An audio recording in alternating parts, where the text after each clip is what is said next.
Hello po mga inday, mga auntie, mga uncle, magandang gabi po sa inyong lahat, magandang araw, magandang tanghali. Kung saan man po kayo ngayon nanonood na lugar, ako po ay humihingi ng pasensya sa inyo kasi mag-iisang buwan na po akong walang update at walang upload at walang vlog. So, sa video pong ito ay nagbabalik po ako mga inday at isasalaysay ko po sa inyo yung mga rason, yung mga pangyayari within those weeks and days na wala po akong upload and update sa inyo mga inday. So, last ko pong upload na video is nung galing ako sa Korea. Tapos, umuwi ako dito sa Pilipinas at yun lang yung last na video ko na in-upload mga inday. And after that, hindi na po ako nakapag-upload. Kasi ito po yun. Nung nasa Korea po ako mga inday, masaya ako kasi nakapunta ako ng ibang bansa at na-experience ko yung dream come true ko mga inday na finally nakapag-international na ako. Pag uwi ko dito sa Pilipinas mga inday is na-hospital ako. Ako lang isa. Sobrang kasi wala na si Eric dito mga inday. Pero nung andito pa si Eric, siya yung pinupurso niya ako mga inday na magpatingin ng doktor. Pero feeling ko sa sarili ko na kaya ko, baliwala lang to mga inday ang nararamdaman ko. So, nawala siya ng ilang days. Tapos, yung pagpunta ko sa Korea is bumalik siya na kapag nakaupo lang ako sa bus mga inday, iba yung pakiramdam ko na ito kasi yun, naglugos ko ginhawa. Like yung ginhawa ko mga inday, para siyang putol na hindi ko makuha yung normal na ginhawa ng pag-breathe ng air. Tapos, mabigat ang dibdib ko. Tapos, parang ang lalim ng hinihinga ko mga inday, pero hindi ko kayang abutin. Tapos, masakit at masikip yung dibdib ko, yung part na dito mga inday. So, akala ko nung andito pa si Eric is gawa lang ng lumaki ako, mataba ako, ganun.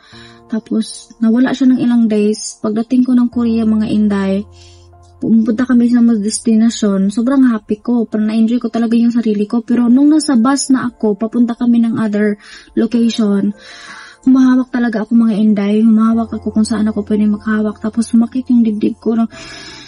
Pag ganun ko.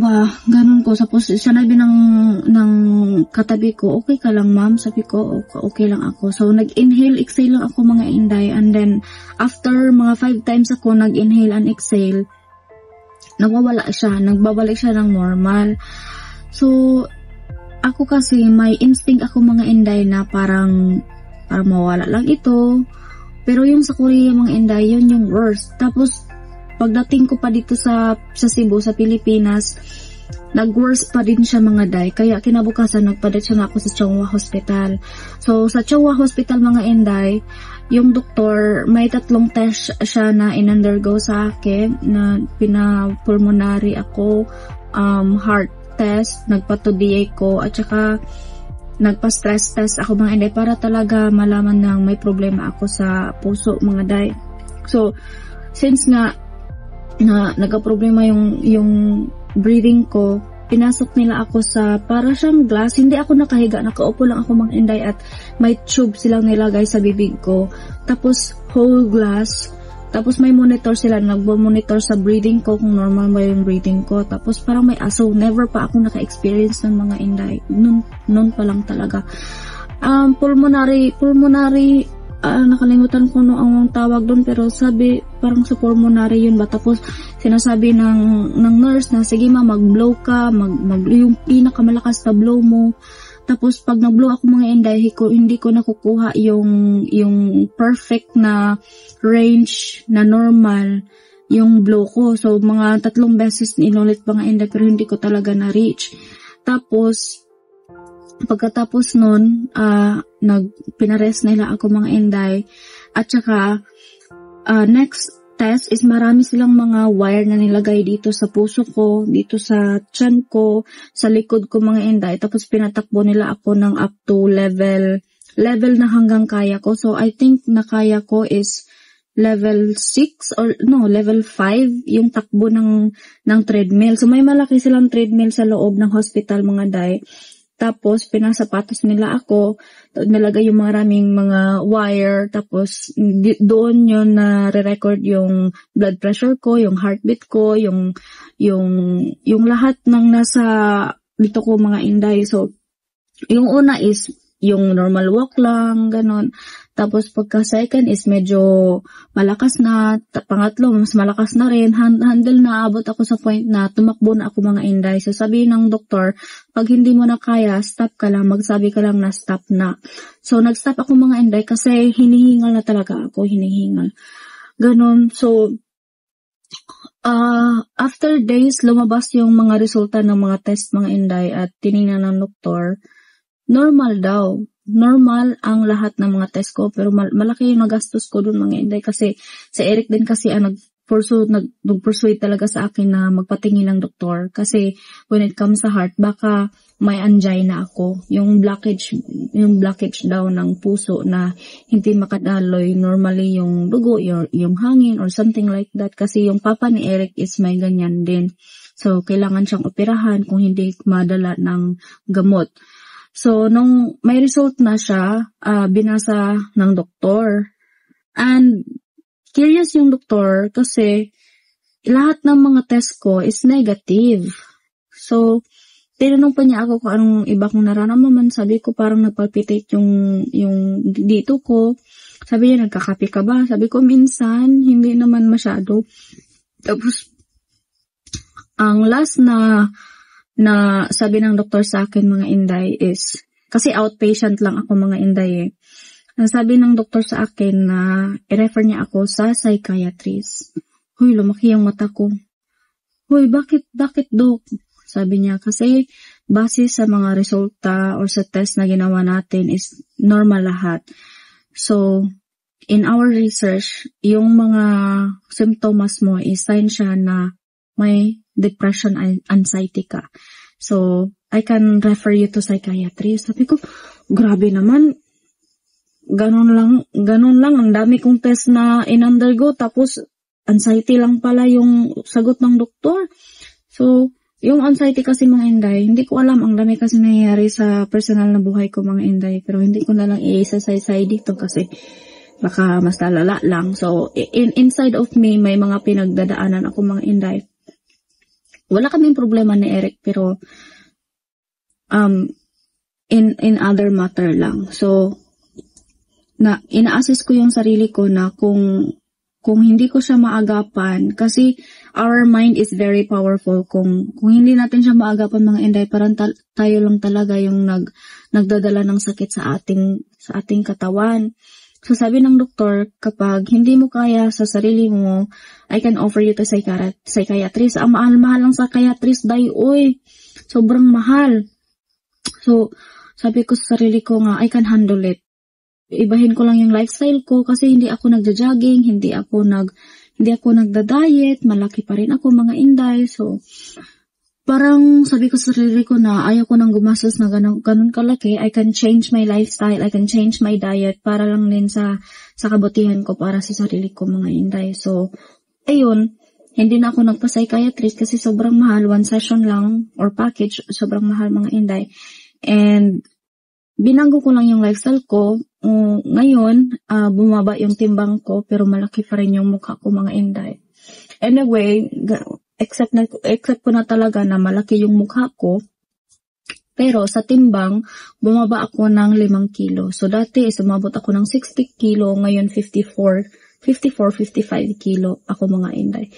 So aside from that, na-busy din ako sa, parang na-pressure din ako mga inday kasi at the end of the month is kailangan wala na ako dito sa condo. Wala na ako dapat dito sa condo mga inday kasi parang every corner sa condo is naiisip ko si Eric kasi parang nasanay ako na magkasama kaming dalawa ni Eric. Tapos sa condo, usually ako lang isa. Tapos yung routine ko simula nung pagkatapos ng resulta ng mga test ko is nag-start ako na mag-walking, nag-less na ako ng mga oil, mga pagkain, ganun, less na lang. So nabuboard ako mga inday at sobra akong kanang mingaw kaayo mga inday ba na parang mas nisamot ang akong kamingaw kasi ako lang isa sa kondo. So we decided, ako at saka si Eric, palagi lang kami nagko-contact na uuwi na muna ako sa province namin. Tapos sinabi ko yun sa may-ari ng kondo, ang sabi niya, sige. Tapos in the first month, kasi tomorrow, first na mga Inday, sa May 2, may hindi May, June, Joy. Sa pagkato, may naka-check-in na. Tapos yung sasakyan ko mga Inday is hindi pa naayos. So, medyo na-pressure din ako. Pero, everything will happen for a reason. And, ganun nga mga Day. So, iba na naman yung nabisihan ako mga Day. Kasi, di ba, alam nyo na, nag-file na kami ng K1 visa kasi, pupunta na ako ng Amerika. So, hindi ko pa siya tinake it seriously kasi kumuha kami ng agency. And akala ko, the whole process ng K1 visa is ang agency na yung mag-process pa. Halos lahat. Kumuha lang sila ng information sa amin na sila nang bahala. Pero yun pala is may kailangan ako mga documents na i-process din para sa sarili ko, tapos sa Eric. So, yun din yung isa sa nabisihan ko mga Inday is yung filing namin sa K1 visa. So, I think, hindi pa ako ready this year and I think yung visa namin is ma-approve siya this year. So, November or December babalik sa Eric dito sa Pilipinas and we don't know, baka sabay na kami papunta ng Amerika. But hindi pa rin ako ready mga Inday na umalis ng Pilipinas kasi I am happy, I am comfortable. Gayon sa Amerika mag-adjust na naman ako kasi first time doon, lalo na pag tumagal doon kasi doon magpapakasal o hindi pwede makaalis ng Amerika kapag wala pang green card. Ganon. So, madami akong kinoconsider mga Inday, marami akong iniisip, marami kaming mga plano ni Eric na gayon. At saka, busy pala siya mga Inday, no? Ang dami-dami palang kailangan talagang kunin. Akala ko, pag nagbayad ka ng agency, sila na. So, waiting na lang ako ngayon mga Inday to call sa aking interview sa Manila. So, hopefully, everything went smooth sa interview ko until din sa medical ko. Ngayon talaga is, kaya naging active ako ngayon mga Inday, nag-workout na ako ngayon. Tsaka, yung hindi na ako masyadong kumakain ng rice, yung rice ko is, nireplace ko siya yung kamote. Kasi less yung calories at carbohydrates ng kamote. And effective siya para sa akin mga Inday kasi nag-lose weight ako mga Inday, bumaba yung timbang ko.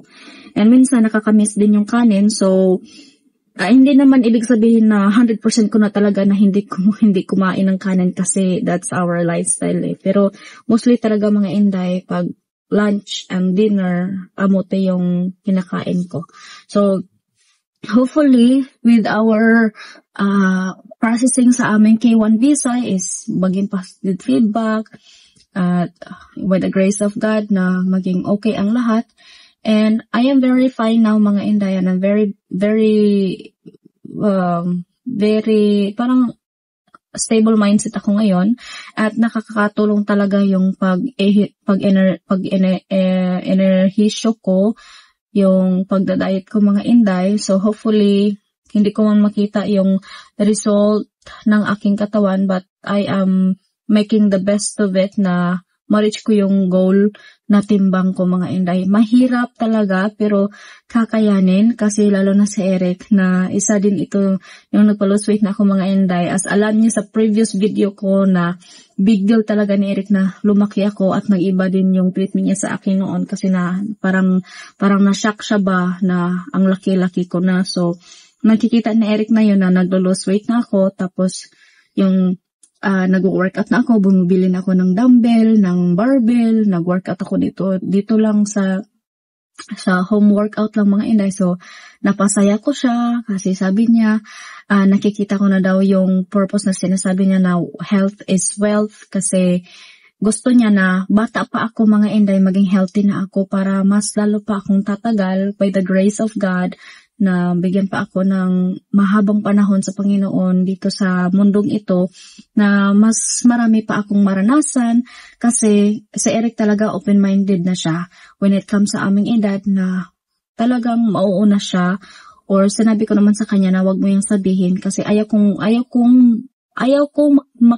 makarinig kapag nagsasabi siya ng ganyan ba. Kasi we don't know about our future. Malay mo, bata pa ako or bata pa. Sino pa dyan, mas healthy. Pero kapag time na yakulin siya ni Lord, hindi natin alam. Just one click, sinong mauna natin. So, hindi natin alam ang future natin. Kaya yun yung sinasabi ko kay Eric, mga Inday ba, na don't say that. Kasi hindi natin alam ang future natin.